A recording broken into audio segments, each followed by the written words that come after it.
আজকের রেসিপি ডিমের ভাপা পোস্ত। আপনাদের সবাইকে একটা দারুণ স্বাদের রেসিপিতে স্বাগত। এই ডিমের ভাপা পোস্তের স্বাদ মাছ মাংসের স্বাদকেও হার মানায়। বাই দ্য ওয়ে, হাই, আমি Puja. Welcome to my channel Puja's cooking corner. চলুন দেখে নেওয়া যাক আজকের রেসিপি। উপকরণে আমি প্রথমেই নিয়েছি ডিম 2টো, পোস্ত বাটা নিয়েছি পরিমাণ মতো, পেঁয়াজ 2টো, সর্ষের তেল পরিমাণ মতো, গোলমরিচ গুঁড়ো 1 চা চামচ, হলুদ গুঁড়ো 1 টেবিল চামচ, কাঁচা লঙ্কা 2টো, নুন পরিমাণ মতো। ডিমের ভাপা পোস্ত বানানোর জন্য প্রথমেই 2টো ডিমকে ভেঙে স্বাদ মতো নুন ও 1 চা চামচ গোলমরিচ গুঁড়ো দিয়ে ভালো করে ফেটিয়ে নেব।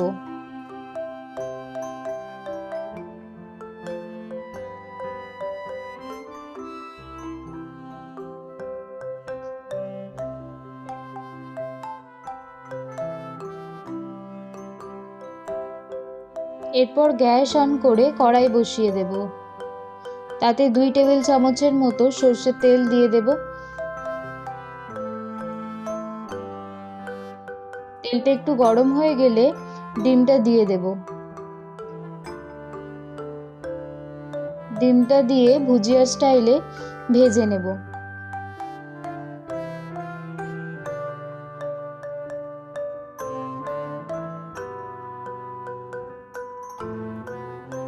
ভালোভাবে ভাজা হয়ে গেলে ডিমটা তুলে নেব। দিয়ে আবারও কড়াইতে 2 টেবিল চামচের মতো সর্ষের তেল দিয়ে দেব।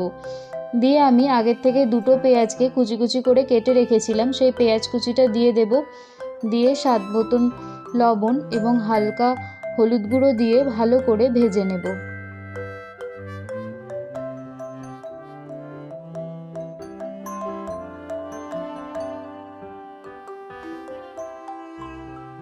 বেশ কিছুক্ষণ নাড়াচাড়া করে ভালোভাবে ভাজা হয়ে গেলে তুলে নেব।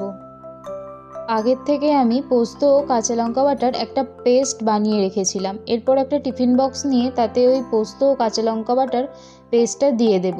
বাটিটা ধুয়ে সামান্য পরিমাণ জলও দিয়ে দেব। এরপর স্বাদ মতো নুন, 1 টেবিল চামচ সর্ষের তেল এর মধ্যে দিয়ে দেব। এরপর এক এক করে দিয়ে দেব ভেজে রাখা ডিম এবং পেঁয়াজ ভাজাটাও দিয়ে দেব। দিয়ে ভালো করে মিশিয়ে নেব।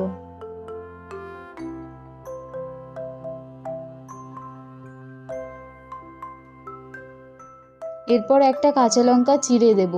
দিয়ে ভালোভাবে মিশিয়ে নিয়ে ঢাকা দিয়ে দেব। এরপর গ্যাস অন করে কড়াই বসিয়ে দেব। এর মধ্যে জল দিয়ে দেব।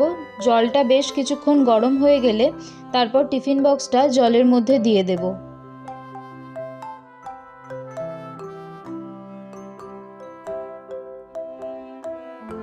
দিয়ে ঢাকা দিয়ে মিডিয়াম ফ্লেমে 10 মিনিট ফোটার পর ঢাকা খুলে টিফিন বক্স নামিয়ে ঠান্ডা করে খুলে দেখব ডিমের ভাপা পোস্ত একদম রেডি।